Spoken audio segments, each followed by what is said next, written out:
All right, let's dive right in to some unusual cuisine from the Philippines. Sounds good. We've got this article here from Medium all about those dishes from the Philippines that might make you raise an eyebrow or your adventurous spirit. Yeah. It's really fascinating. What's considered unusual varies so much from culture to culture. Right. What might seem totally normal in the Philippines could be like a total culinary dare for someone else. Exactly. Like balut. Yeah, and this article dives right into balut. I'm sure some of our listeners have at least heard of balut, this fertilized duck egg. Oh, yeah. That's a popular street food in the Philippines. Well, what's the story behind it? Well, it's not just about the shock value Right. of eating a developing embryo. Balut has a long history in the Philippines dating back centuries. Oh, wow. And it's considered this nutritious and affordable source of protein, especially popular among working class communities. So there's a practicality to it as well. Oh, yeah, absolutely. Beyond the novelty factor. Yeah. And the article mentions that it's a popular late night snack. And street food, does that tie into its cultural significance? Oh, absolutely. Food is often a really social activity. Yeah. And balut is no exception. Yeah. Sharing balut with your friends is a way to bond and show camaraderie. Yeah. Embrace a unique cultural tradition. I see how that shared experience would create a sense of community. Yeah. You're all in it together, trying something that might be outside of your comfort zone. The article talks about cracking the egg, sipping the broth, and then eating the embryo and yolk. What is the texture like? It's definitely a unique texture. Okay. And it can change depending on how developed the embryo is. Yeah. The broth is savory and flavorful, and then the embryo itself is tender and slightly chewy. The yolk, which I think is the most intimidating part for newcomers, can range from creamy to gelatinous. Gelatinous yolk. Okay. Yeah. I'm going to need a moment to process that. But I am curious, what does balut actually taste like? Oh, it's good. Is there a specific flavor profile that people associate with it? It's often described as having this rich, savory flavor with a hint of gaminess. Some people compare it to chicken or duck, but with the more intense and earthy taste. Interesting. It's definitely a unique flavor that reflects the resourcefulness of Filipino cuisine, utilizing every part of the ingredient. Yeah, and that resourcefulness is something we see again and again in Filipino cuisine.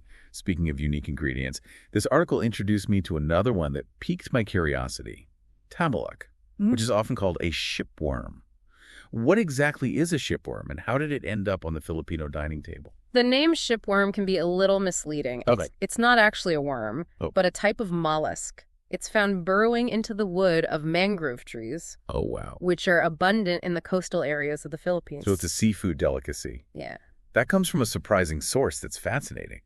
The article mentioned it being served raw and marinated in vinegar and lime juice. What's the thought behind eating it raw? It's partly about the texture, but also about keeping that fresh, briny flavor of the tamalok.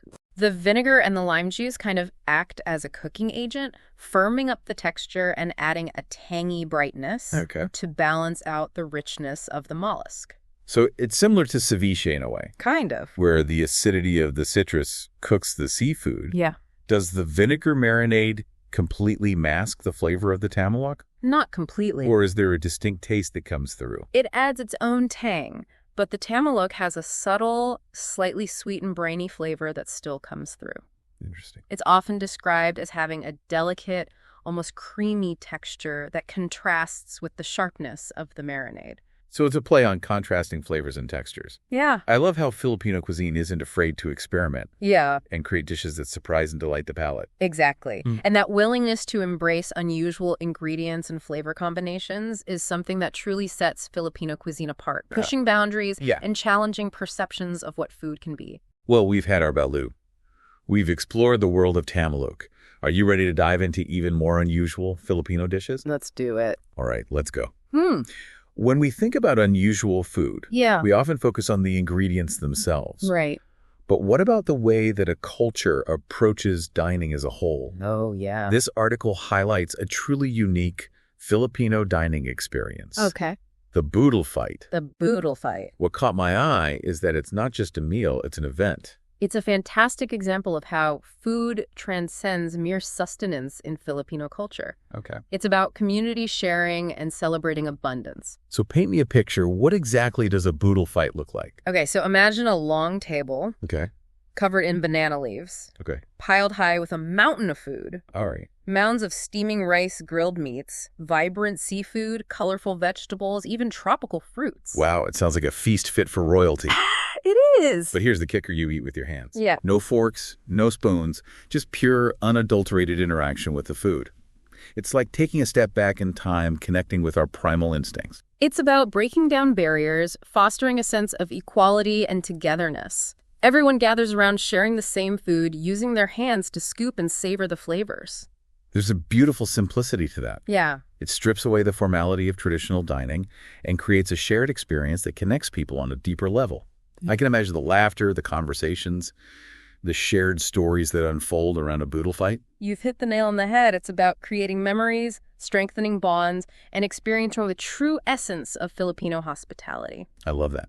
Now let's get back to some of those intriguing ingredients. The article mentions taba ng talangka, which is crab fat paste. I have to admit, I've never encountered a condiment solely dedicated to crab fat. What makes it so special in Filipino cuisine? Taba ng talangka is a testament to the Filipino palate's appreciation for rich umami flavors. It's prized for its deep, savory taste and luxurious velvety texture. Imagine the essence of crab concentrated into a paste that elevates any dish it touches. The article describes it as adding depth and richness to dishes. Yeah. I'm picturing it being used sparingly like a secret weapon. Right. To enhance flavors. Yeah. What are some of the traditional ways that it's used? You're right. A little goes a long way. Taba ng talangka is often stirred into steaming rice, adding an unctuous layer of flavor. Oh, wow. It can also be used to enrich sauces, adding depth and complexity to seafood stews and noodle dishes. Yeah. And for the truly adventurous, yes, it can even be enjoyed simply spread on crusty bread. I can see why it's considered a delicacy. It's taking a single element and transforming it into a culinary star. Now, this next dish definitely falls into the adventurous category. The article mentions dinuguan, which is a pork blood stew often referred to as chocolate meat. Dinuguan is a classic example of Filipino cuisine's resourcefulness and ability to transform seemingly unconventional ingredients into something truly delicious. Right. Despite its intimidating appearance, it's actually a hearty, savory stew that's beloved by many. I have to admit, the name chocolate meat is throwing me off a bit. Does it actually taste like chocolate? What gives it that dark, rich color? The color comes from the pork blood. Okay. Which gives the stew a deep, almost black hue. Don't let that fool you, though. Okay. The flavor is far from sweet. It's a savory, complex blend of pork vinegar, garlic chilies, and often pig offal, creating a depth of flavor that's both comforting and intriguing. It sounds like a dish that challenges our preconceived notions of what a stew can be. The article describes it as having a slightly tangy, savory flavor, which is surprising considering the main ingredient. What's the texture like? Is it thick and chunky or more like a soup? The dinuguan can vary in texture depending on the region and the cook. Oh, okay. Some versions are thicker with tender chunks of meat and a rich gravy-like consistency. Others are more soup-like, with the blood adding a subtle silkiness to the broth. Okay, we've explored the world of balut tamalok, the boodle fight, taba ng talangka, and the intriguing dinuguan. What other culinary adventures does Filipino cuisine have in store for us? A lot more. So we've journeyed through the savory and the surprising. Yeah. But Filipino cuisine isn't all about daring dishes. Right. Let's explore a different side of Filipino food culture. Okay. Those comfort foods that warm the heart and soul. This article mentions a dish called balbakua. Oh, yeah. Which sounds like it fits the bill perfectly. Balbakwa is true Filipino comfort food. Yeah. It's a hearty beef stew that's simmered low and slow for hours, allowing the flavors to meld and deepen, creating a dish that's both satisfying and soul-soothing.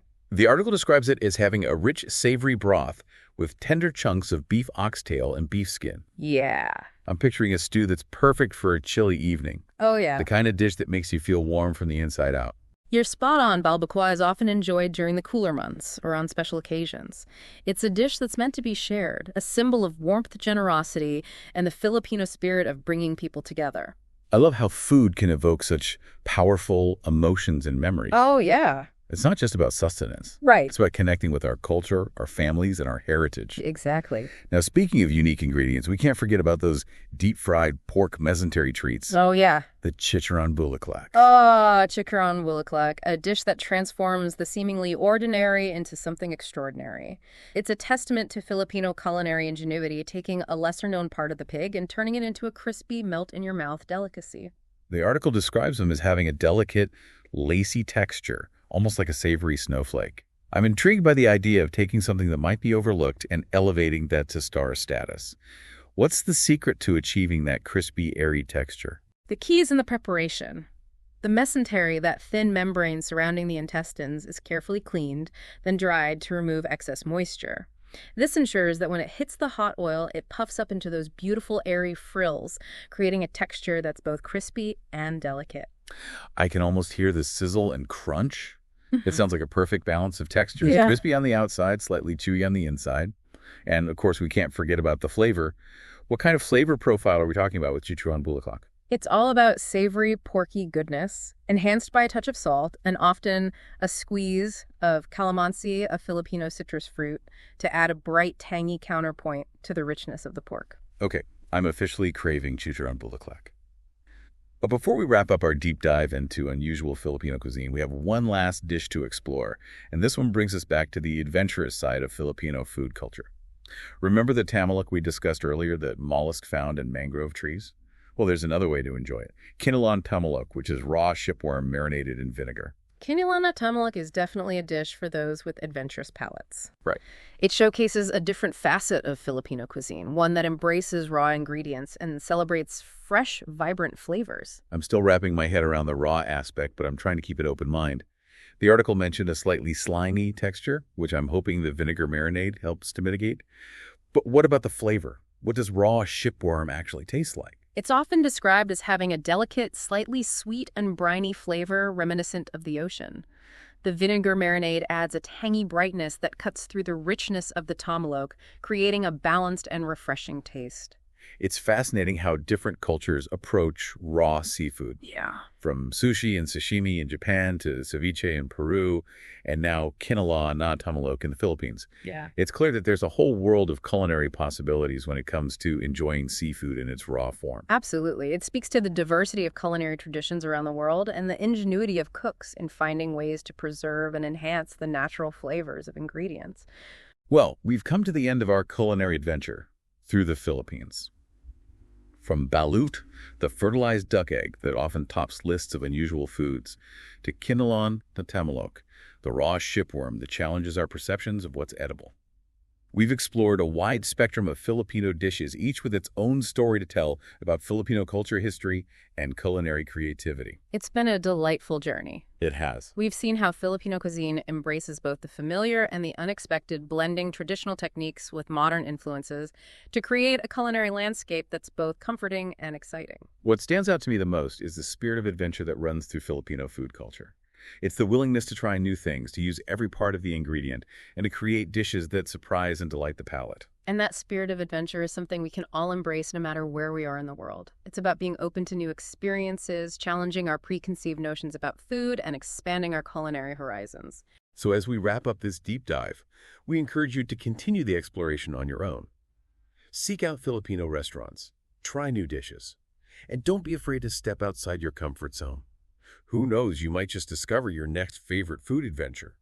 And remember that thought-provoking question we posed earlier.